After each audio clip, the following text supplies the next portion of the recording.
नमस्कार, UT social में आप सभी का स्वागत है। दादरा नगर हवेली में आज 73वां गणतंत्र दिवस बड़े ही धूमधाम के साथ मनाया गया। जगह जगह ध्वजारोहण का कार्यक्रम आयोजित हुआ। देशभक्ति में पूरा वातावरण सराबोर रहा। मुख्य आयोजन स्थल स्टेडियम ग्राउंड पर जिला अधिकारी राकेश मीनास के हाथों से झंडा फहराया गया। पूरा माहौल राष्ट्रगान से गूंज उठा। इस अवसर पर दादरा नगर हवेली की सांसद कलाबेन डेलकर भी विशेष अतिथि के रूप में उपस्थित रहे। समारोह में पुलिस, IRBM, होमगार्ड एवं स्काउट गाइड के जवानों ने आकर्षक परेड की प्रस्तुति कर सभी में राष्ट्र भावना की अलख जगाई तथा सांस्कृतिक कार्यक्रमों के माध्यम से बाल भवन के बच्चों ने सभी को मंत्रमुग्ध कर दिया। इस अवसर पर अपने संबोधन में जिला अधिकारी राकेश मीनास ने सभी को गणतंत्र दिवस की शुभकामनाएं देते हुए कहा कि दादरा नगर हवेली आज़ादी के बाद से विकास के पथ पर अग्रसर हुआ है। शिक्षा, स्वास्थ्य, सड़क, बिजली, पानी के मजबूत आयाम पैदा किया गया है। उन्होंने सभी के सहयोग से दादरा नगर हवेली का कायाकल्प करते हुए प्रदेश को विकास की बुलंदी पर ले जाने की प्रतिबद्धता भी दर्शाई। पेश है समीर गोहिल की रिपोर्ट।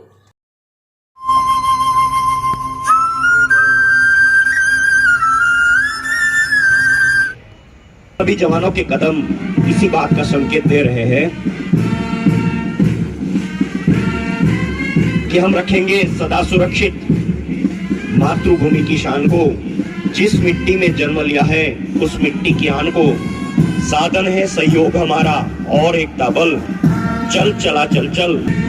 गणतंत्र दिवस पर आयोजित परेड में parade commander PSI Shri Sonu Dubey के नेतृत्व में सबसे पहले प्रदेश की आंतरिक सुरक्षा में जिनका महत्वपूर्ण योगदान है वे दादरा नगर हवेली स्थानीय पुलिस दल के जवान प्लाटून कमांडर PSI सूरज राउत।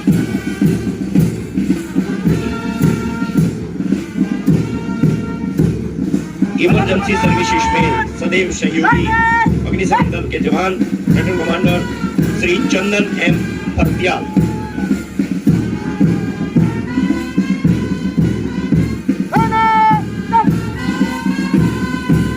सेवा कार्य में सदैव सहयोग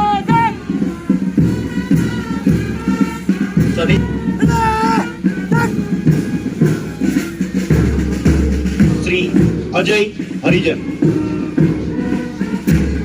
और अंत में दादरा नगर हवेली गायक की छात्राएं इस मार्च पास के माध्यम से विभिन्न पुलिस दल के जवानों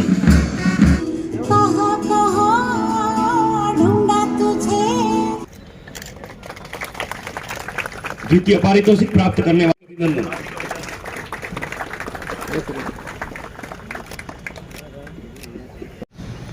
नमस्कार। आज के इस ऐतिहासिक अवसर पर यहाँ पे उपस्थित दादरा नगर हवेली की आदरणीय सांसद श्रीमती कलाबेन डेलकर जी, सिलवासा नगर परिषद के अध्यक्ष श्री राकेश सिंह चौहान, जिला पंचायत अध्यक्षा श्रीमती निशा भावर, दादरा एवं नगर हवेली के सभी स्वतंत्रता सेनानी और उनके परिवारजन, निर्वाचित जनप्रतिनिधि,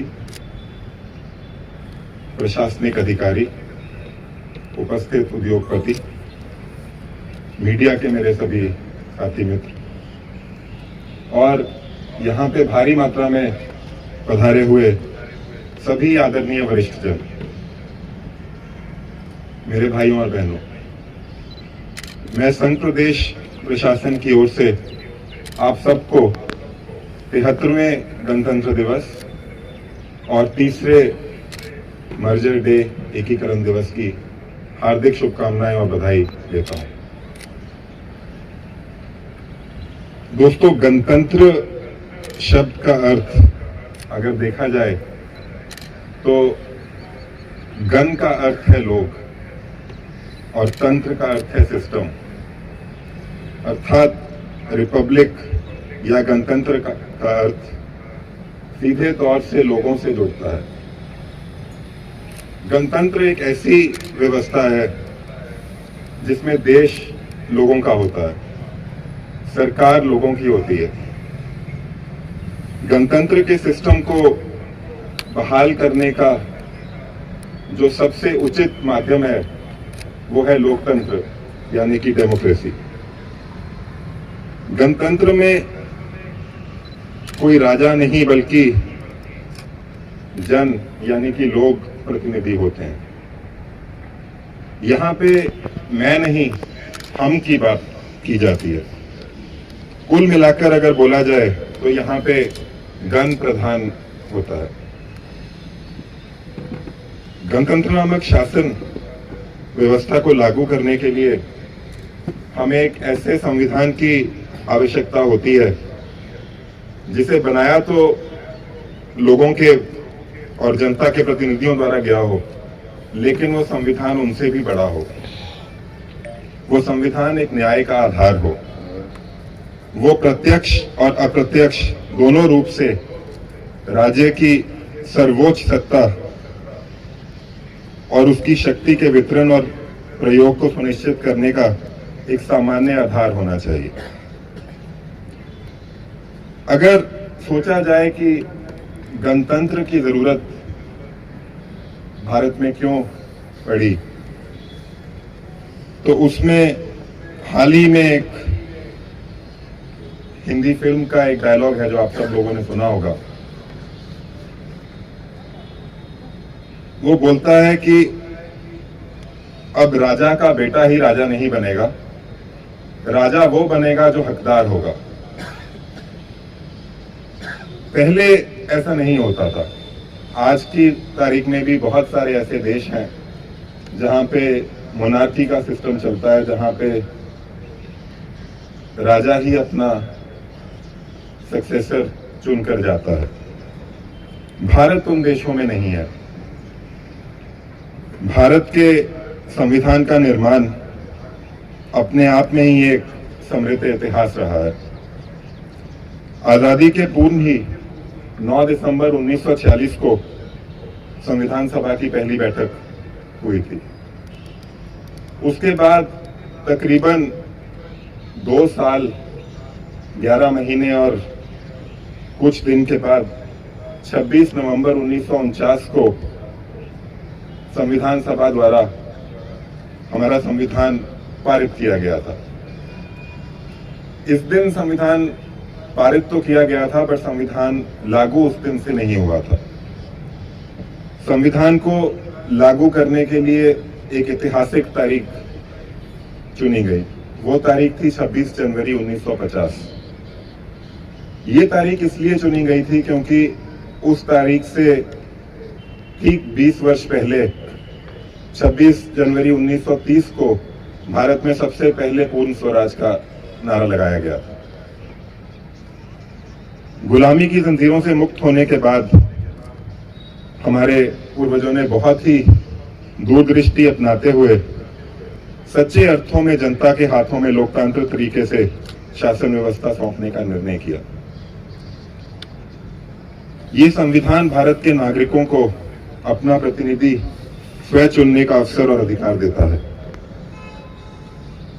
आधुनिक भारत के निर्माण में भारत के स्वतंत्रता सेनानियों और हमारे संविधान को लिखने वाले हमारे कॉन्स्टिट्यूशनल राइटर्स और मेकर्स का अभूतपूर्व योगदान यहां रहा है। आज का ये अवसर हमारे उन्हीं स्वतंत्रता सेनानियों को याद करने का है। मंगल पांडे, रानी लक्ष्मीबाई, शहीद भगत सिंह, इनका तिलक करने का अवसर है।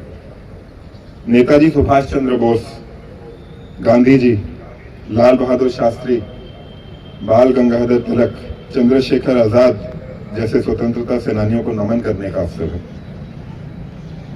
ये अवसर है देश के लिए हंसते हंसते अपनी जान न्यौछावर करने वाले जाबाज सिपाहियों को नमन करने का, उनका वंदन करने का। आज का उत्सव गणतंत्र का उत्सव है। आज का ये उत्सव, ये पर्व हमारे में देशभक्ति के लिए त्याग, तपस्या, शौर्य और बलिदान की अमर कहानी को अपने में समेटता है।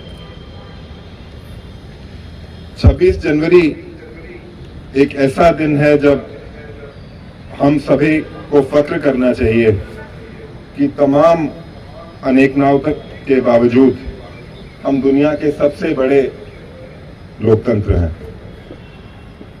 ये आज अवसर है जब हम सबको सीना तान के खड़ा होना चाहिए और हमारा राष्ट्रगान गाना चाहिए। ये हमारे संविधान का ही लिखित विधान है और परिणाम है कि आजादी के 70 से अधिक वर्ष गुजरने के बाद भी हमारा देश आंतरिक और बाहरी रूप से सुरक्षित है।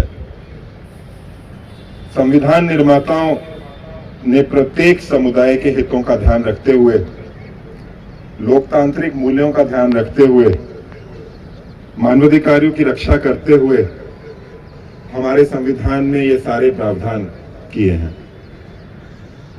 देश की लोकतांत्रिक व्यवस्था को व्यापक और मजबूत बनाने के संदर्भ में देश के जनप्रतिनिधि और जनता का विश्वास हम भूल नहीं सकते। एक लोकतांत्रिक शासन व्यवस्था के कारण हम अपनी सभ्यता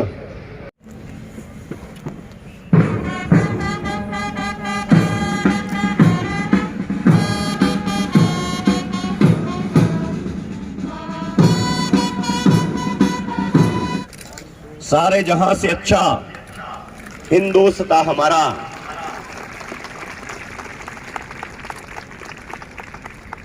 यहां उपस्थित सभी को पुनः